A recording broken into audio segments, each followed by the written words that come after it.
Yunanlara görə bilik və ağıl rəmzi hesab olunan zeytun haqqında araşdırma aparmışıq. Əgər ürək-qan damar sisteminə faydalarından, həmçinin arıqladıcı funksiyasından zeytunun agah olmaq istəyirsinizsə, yaxşısı budur, diqqətiniz bizdə olsun. Zeytunun ömrü uzatmasından, hansı halda daha faydalı olmasından, zeytun yağının ürək-damar sisteminə xeyrindən, dəri infeksiyalarına qarşı yaxşı təsirindən, ondan hazırlanan salatların arıqlama funksiyasından, məşhur qonağımızın nəyə görə hər gün zeytun yeməsindən az sonra yaxşısı budur da məlumat alacaqsınız. Zeytun ağacı Cənubi Avropa, Afrika, Asiya və Avstraliyanın mülayim isti tropik zonalarında yayılıb. 20-yə yaxın növü olan zeytun həmişə yaşıldır. Yarpaqları 2-3 il tökülmədən ağacın üzərində qalır. Azərbaycanda zeytunsuluğun qədim tarixi var və çox uzun illərdir, uzun əsrlərdir ki, Azərbaycanda zeytun yetişdirilir. Bu, qədim dövrlərdə pərakəndə şəkildə olsa da, yəni təbii ki, müasir dövrdə daha geniş vüsət almış və müasir plantasiyalar formasında, müasir bağlar formasında öz inkişaf tarixini keçməkdədir. Və xüsusilə Azərbaycanda Abşeron bölgəsi və ona yaxın bölgələr zeytunun yetişdirilməsi üçün olduqca əlverişli torpaq iqlim şəraitinə malikdir. Belə ki, zeytun quru subtropik iqlim bitkisidir və Abşeronun bozqonur torpaqları, həmçinin quru subtropik iqlimi zeytunun yetişdirilməsində, ondan keyfiyyətli məhsul əldə olunmasında olduqca vacib elementlərdən biridir. Düzdür, ölkənin digər bölgələrində də zeytun bitkisinə rast gəlinir. Həm dekorativ bitki kimi, həmçinin qida məqsədli olaraq zeytun bağları salınıb. Amma qeyd etdiyim kimi, geniş bağlar xüsusilə Abşeron Bakı ətrafında və Abşeron yarımadasına yaxın ərazilərdə daha geniş yayılmışdır.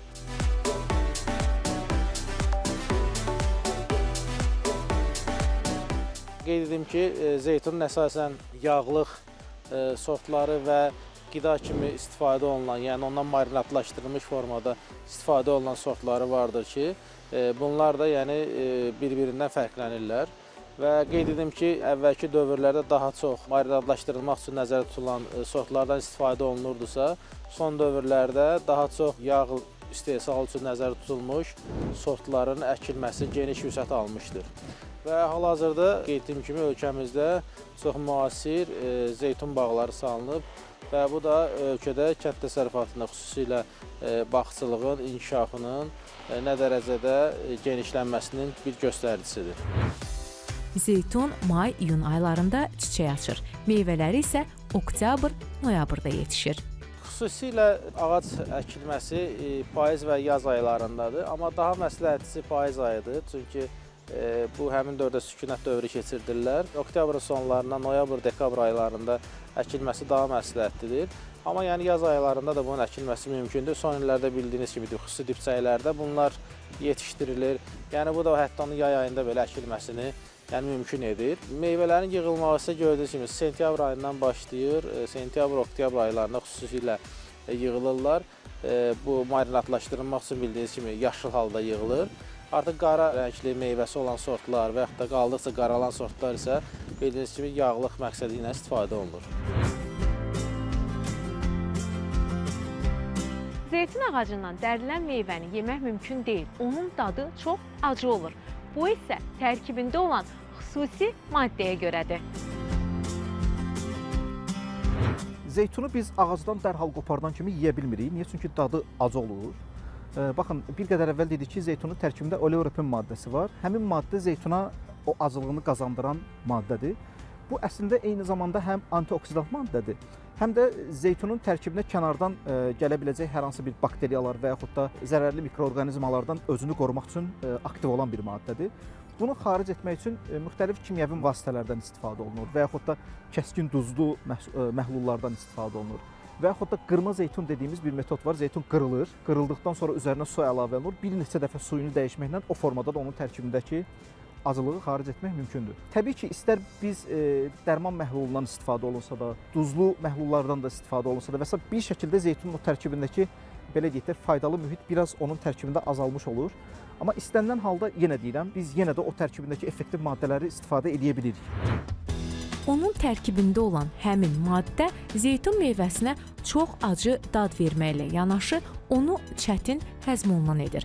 Bu səbəbdən zeytunu dərib dərhal yemək qeyri-mümkündür. Elə buna görə həmişə onu marinad olunmuş vəziyyətdə yemək məsləhət görülür. Ən çox yaşıl zeytundur, bu zeytundan gedir, Bakı zeytunu. Onun yağlılığı çoxdur, onların növləri var. Mən növlərindən bilirik ki, turşu qoyanda hansının yağlılığı azdır, onlar bərk olurlar, yemək olmur. Hansının yağlılığı çoxdur, onu yaxşı yeyirlər, götürürlər, alırlar. Balaca da olsa onun zeytunun yağlılığına baxırlar, yağlı hansında çoxdur, onu alırlar.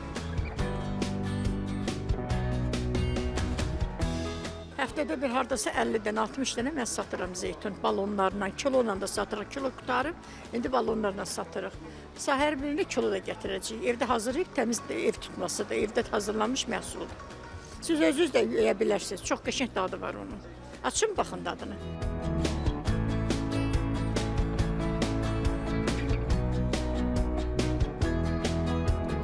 Bunlar çox qəşəng zeytunlardır, yumuşaqdır, narın özdə yağlılığı çoxdur. Zeytun sağlamlığa xeyirli olan ərzaqlar qrupuna daxil edilib. Belə ki, zeytunda olan turşu yağları qanda xolesterolun miqdarını azaltmaq qabiliyyətinə malikdir.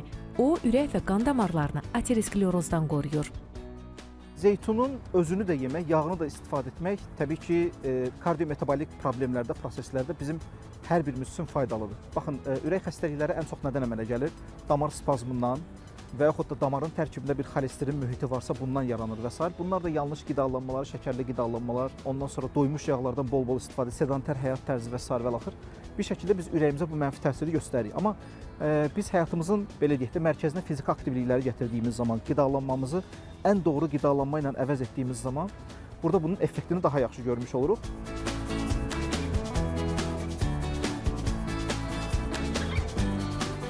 Mütəmadi olaraq süfrəmizdə zeytundan və zeytunun yağından istifadə etdiyimiz zaman bunun effektini daha yaxşı görə bilirik. Niyə?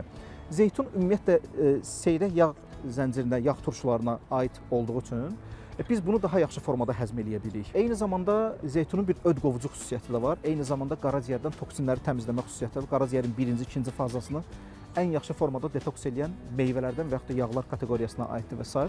Yəni burada da bədəndəki daxili orqanlar simbioz olaraq bir-birlərindən mütəmadi olaraq, yəni effektiv fəaliyyət göstərdiyi üçün bizim damarımıza da müsbət təsirini görmüş oluruq. Təbii ki, bu da kardio xəstəliklərindən qorunma deməkdir.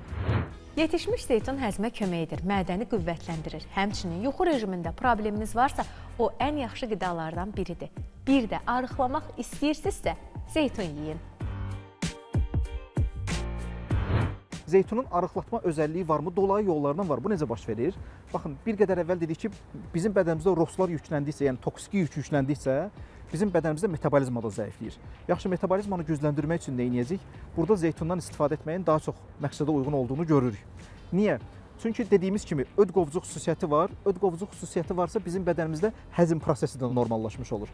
Eyni zamanda bizim mədəmizdə hər hansı bir problem varsa, biz belə deyək də doymuş yağları istifadə etdiyimiz zaman mədə həssaslığımız daha çox artmış olur, reflüksə meyilli olur, bir mədə narahatlığı olur. Eyni zamanda bağırsağın peristaltik hərəkətini artırmaq üçün zeytun ən gözəl meyvələrdən biridir. Çünki tərkibindəki lifə görə faydalı tərəfini almış oluruq. Liflər də bir şəkildə bədəndən xaric olub bağırsağın hərəkət funksiyasına müsbət təsirini göstərir. Yəni zeytun birbaşa arıqlatmır, yağı da birbaşa arıqlatmır. Amma arıqlamağa, yəni kilo verməyə dolayı yolla təbii ki, faydası var. Qara zeytun və yaşıl zeytun eyni ağacın meyvəsidir. Fərq onların yığım vaxtı və emal üsulundadır. Hansının daha yaxşı olması isə zövqə və istifadə məqsədinə görə dəyişir. Zeytun özü, meyvənin özü oksidləşməyə ən çox meyilli olan meyvələrdən biridir. Yəni ağacdan qopartdığımız zaman tez oksidləşir. Oksidləşdiyi zaman da qaralmağa doğru gedir. Zeytun özü-özlüyündə yaşıl meyvədir.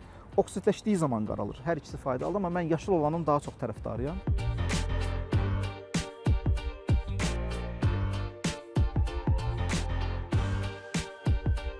Azərbaycanda bir çox yerli zeytun sortları vardır. Bu, onun meyvəsinin kalibrinə görə, formasına görə dəyişən sortlardır.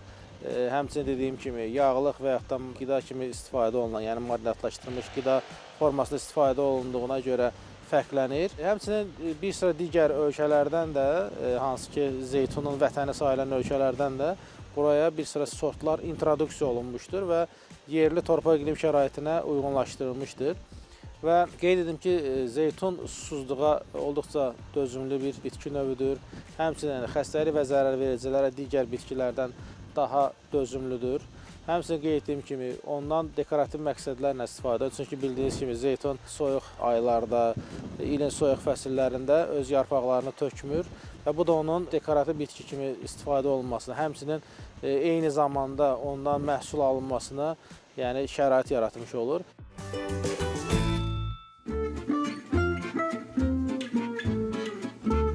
Yaxşısı budur. İşimiz həyatda bilməli olduğumuz vacib məqamlara aydınlıq gətirməkdir. Zeytun yarpaqlarının qaynadılmış suyu və şirəsi qan təzyiqini, bədən hərarətini aşağı salmaq üçün, həmçinin qanaxma zamanı imalə kimi istifadə edilir. Qoca zeytun ağacının gövdəsindən çıxarılan maddə isə nadir tapılan zeytun saqqızıdır. Qeyd edək ki, zeytun saqqızı hafizə üçün çox faydalıdır və quru öskürək zamanı da istifadə olunur.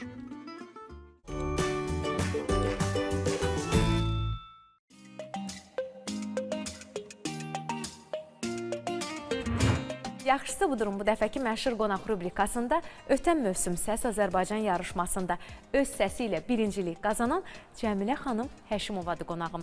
Necəsiz Cəmilə xanım? Çox sağ ol, yaxşıyam. Salamlayıram sizi. Şad oldum ki, məni çağırmısınız. Çox sağ olun.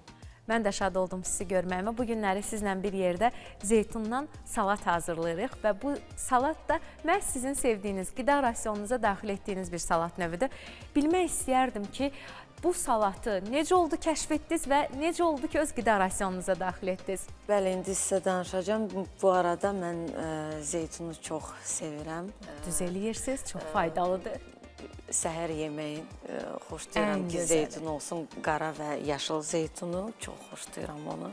Biz bugün sizlə nə hazırlayırıq və bizim salatımıza hansı ingredientlər daxil olacaq? Zəhmət olmasa onları bir sayardıq. Bizə tuna lazımdır. Tuna balığı. Tuna balığı.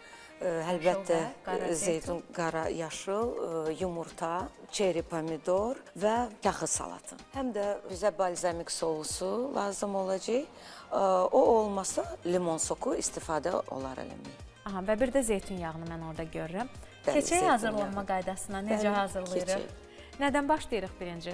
Mən gördüyüm qədərlə tuna artıq konserv olduğu üçün belə deyək də didilmiş formada hazırdır. Buna heç bir ehtiyac yoxdur. Bəli, elə də biz onu qoymalıyıq. Aha, əlavə eləyək onu da qabımızın içərisinə.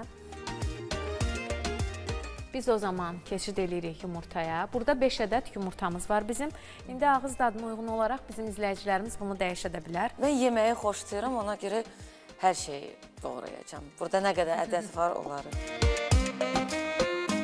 Siz Səs Azərbaycanda olanda izləyicilərin, sizi sevənlərin könlünü oxşadınız. Bəs ondan sonra hansı yeniliklər oldu həyatınızda, öz sənətinizdə? Mən sizə deyim, həyatım dəyişdi. Yəqin ki, müsbətlə dolu. Bəli. Nə gözəl. İşlər çox oldu, verilişlər, maraqlı mahnılar, təkliflər, inşallah klip də çəkdirəcəm. Xeyirli, uğurlu və düşərli olsun sizə. İnşallah, çox sağ ol, təşəkkür eləyirəm.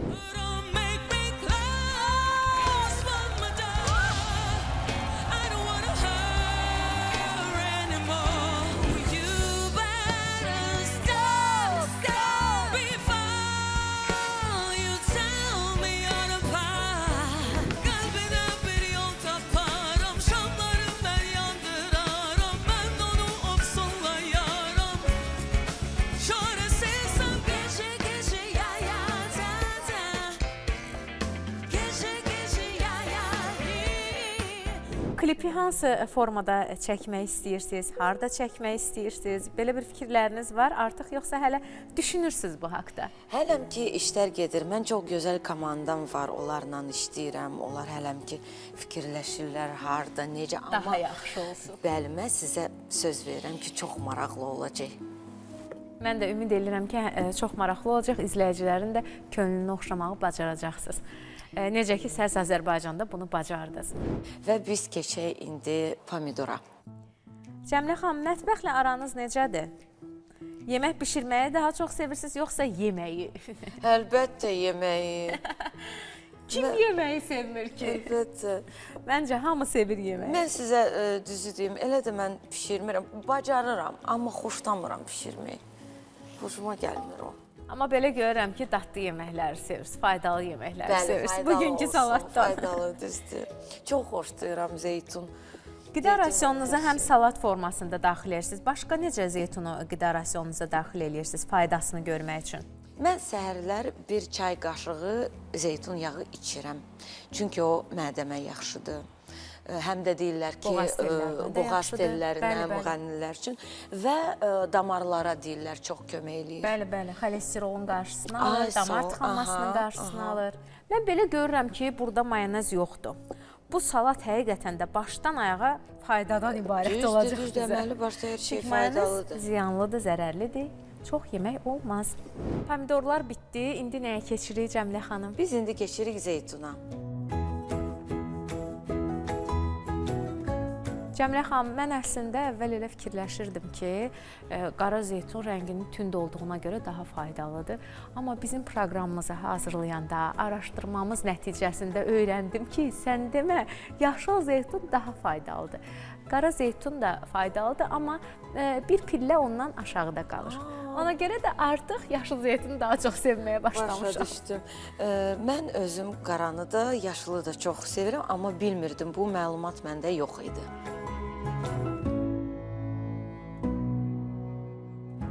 Son olaraq kahı qaldı Cəmilə xanım. Kahını nə edirik? Doğrayırıq onu da?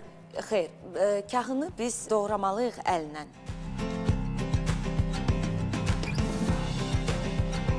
Və biz indi 2 xörək qaşığı Zeytun yağı əlavə edirik. Sonra da zövqlə kimin zövqü necə istəyir, balzamik sosu ya da limon sosu.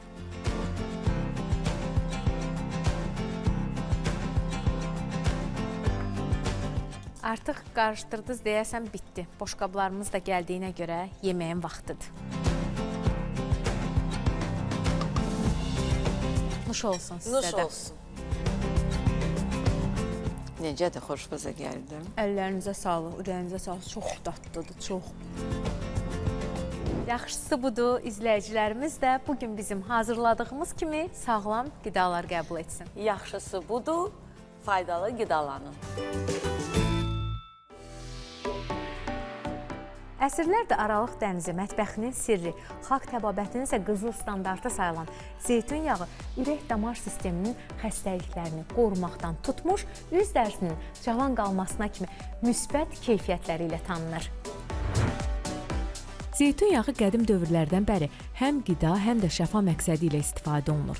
Bitki mənşəli yağlar arasında zeytun yağı qan dövranını yaxşılaşdırdığından daha faydalı hesab olunur. Bundan başqa onun tərkibindəki monodoymamış yağ turşuları ürək əziləsinin qidalanmasını gücləndirir. Zeytun yağı, məsələn, biz soyuq sıxma zeytun yağlarının daha çox tərəfdarıyıq. Niyə? Çünki tərkibində antioksidan xüsusiyyətləri daha çoxdur.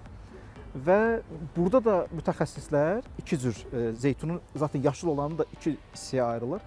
Təsəvvür edin, nisbətən kal olan zeytun yağlarını sıxdıqları zaman onun aroması da kəskin olur. Eyni zamanda yağın tərkibində də, məsələn, liflər daha çox yağın tərkibinə keçmiş olur və bu yağlar antioksidanla daha çox zəngindirlər. Məsələn, nəinki digər qaralmış zeytunun meyvəsi və s. Mən bunu sevirəm. İnsanlar bəzən deyirlər ki, onun kəskin qoxusu olur, biz onu qəbul edə bilmirik və s. Məsələn, mən çox sevirəm onu. Yəni, onun həm aromasında, eyni zamanda yağlılıq tərkibində və s. Onu bu arada çox, yəni, böyük litrlərlə alıb saxlamaq olmur. Az-az istifadə etmək lazımdır ki, oksidləşməsin, xüsusi saxlama temperaturu altında saxlanır.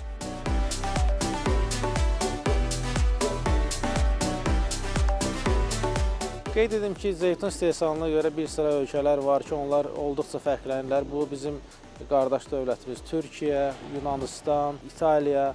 Bu dövlətlərdə zeytunun istehsalı olduqca genişdir. Xüsusilə zeytun yağından geniş istifadə olunur. Və qeyd edim ki, saydığım bu dövlətlərin ərazisi zeytunun ən qədim vətənlərindən hesab olur. Yəni ilk mənşə mərkəzlərindəndir. Xüsusilə Yunanistan, Türkiyənin Aralıq dəniz sahilləri, İtaliya. Bu ərazilər zeytunun vətənlərinə hesab olunur. Həmçinin İspaniyada çox geniş plantasiyalar var, Mərakeşdə geniş plantasiyalar var və bunlar da dediyim kimi çox böyük miqdarda yağ istehsalı üçün xüsusilə istifadə olunur.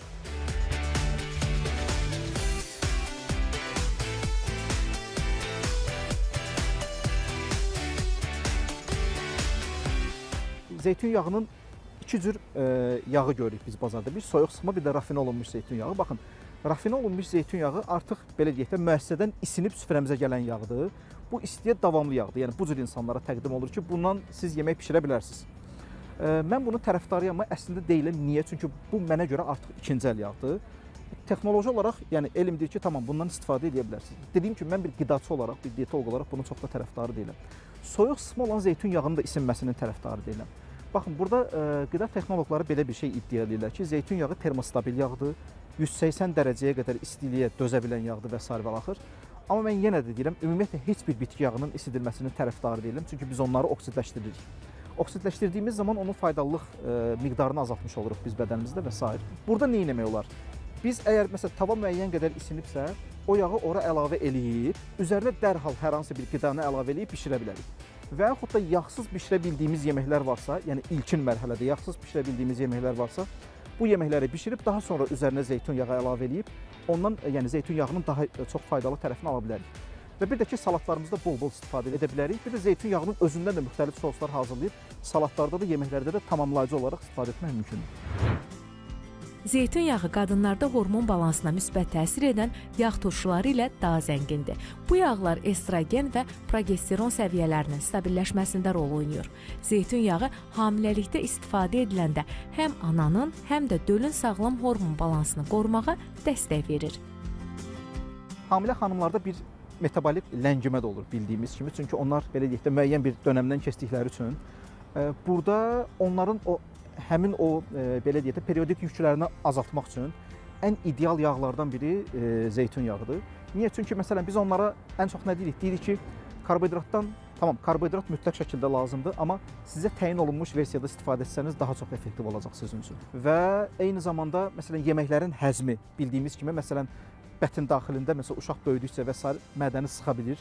Yeməklərin belə deyək də həzmi, bağırsağa keçidi biraz ləngiyə bilir və s. və axır. Eyni zamanda daxil mədaltı vəzdir, öddür, qaraciyər və s. və axır. Burada yəni istifadə edə biləcəkləri süfrələrində daimi olaraq saxlaya biləcəkləri ən ideal yağ zeytun yağıdır. Dediyimiz kimi yəni rahat həzm olunur, ödqovucu xüsusiyyəti var. Eyni zamanda ödem atıcı xüsusiyyəti var. Xanımlarda bildiyimiz kimi müəyyən dönəmdən sonra ödemlər aktivləşir və s.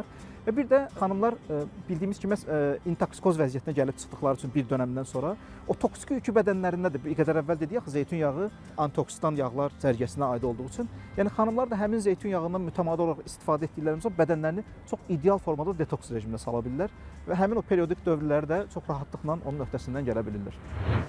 Zeytun yağı tərkibində monodoymamış yağlar sayəsində toxluq hissini artırır. Bu da daha az yemək və kilo vermək üçün mükəmməl bir mexanizmdir. Bir insanın bədənində lipid metabolizması pozulubsa, yəni yağların metabolizması pozulubsa, bədən bir durğunluq içərisindədirsə, zeytun yağını içməklə o insan əksinə bədəndə mənfi təsir də vermiş olar. Hə, yox, bir insanın səhhəti kifayət qədər normaldır, amma müəyyən bir metabolik proseslərdən keçir, onun öhdəsindən gəlməkdə çətinlik çəkirsə, zeytun yağının ümumiyyətlə mən səhər tezdən də, günorta da, axşam da ac qarnında içilməsini tərəfdarıyam. Niyə? Çünki dedik ki, ödqovucu xüsusiyyəti var. Bizim bədənimizdə öd nə qədər aktiv formada onu aktivləşdirə biliriksə, yəni onun bağırsağa keçidini təmin edə bilirsə, bu zaman lipid metabolizmasına da müsbət təsir göstərə bilirik ki, bunun ən ideal vasitələrindən biri zeytun yağıdır. Ona görə biraz əvvəl dediyim kimi də zeytun yağı birbaşa insanı arıqlatmaz, amma dolayı yolla faydası var təbii ki.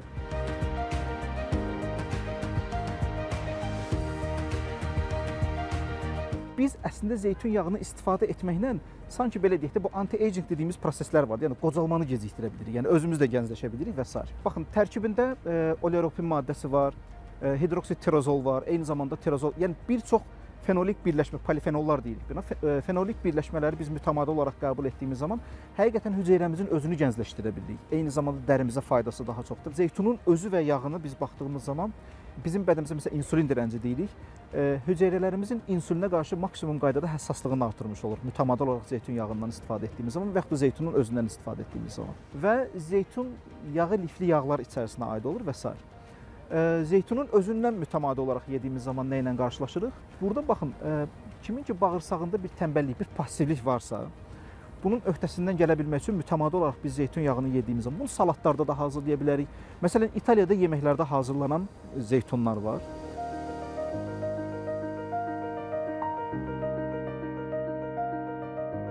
həyatınızın və səhhətinizin keyfiyyətini artırmaq istəyirsinizsə, yaxşısı budur zeytun meyvəsinin özündən, yağından mütəmadi olaraq istifadə edin.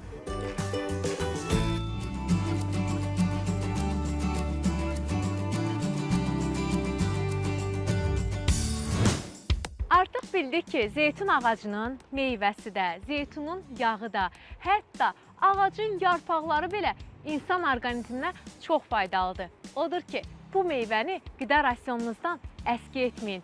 Gələn həftə yeni araşdırmamızda evinizin qonağı olmaq diləyi ilə. Hələlik!